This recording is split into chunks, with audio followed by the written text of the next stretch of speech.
ഇനി അഥവാ എന്തെങ്കിലും വിട്ടുപോയോ സെക്രട്ടറി? സിഗരറ്റ് ഇത്തവണത്തെ ബജറ്റിൽ സിഗരറ്റിന്റെ വില കുത്തനെ ഉയർത്തിയതിൽ എനിക്ക് നല്ല പരാതിയുണ്ട്. ഈ ബജറ്റിൽ നിന്നല്ല, പൊതുവെ എല്ലാ ബജറ്റിലും അത് തന്നെയാണ് അവസ്ഥ.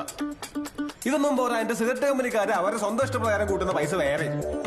ഞങ്ങൾക്ക് ചോദിക്കാനും പറയാനും ആരുമില്ലല്ലോ.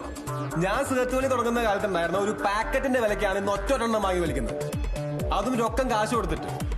പുള്ളിനാട്ടിലെ കടകളിലൊന്നും സിഗരറ്റിന് മാത്രം കടവില്ല. എന്റെ നാടാണിത്.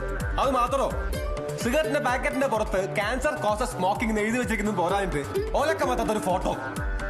കടലിൽ നിന്ന് 3-ാം പക്കം പൊങ്ങുന്ന ഡെഡ് ബോഡി കാണാൻ ഇതിനേക്കാളും ഡീസന്റ് കഴിഞ്ഞില്ല. ഇനി എങ്ങനെ ഒരു സിനിമ കാണാൻ തിയേറ്ററിൽ പോയാലോ?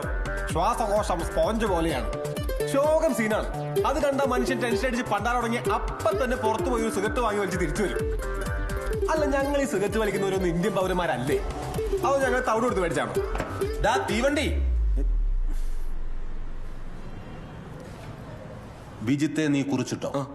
നിന്റെ പൊളിറ്റിക്കൽ കരിയറിന്റെ അന്ത്യം ഈ ചെക്കനെ കൊണ്ടായിരിക്കും. മധുവേട്ടോ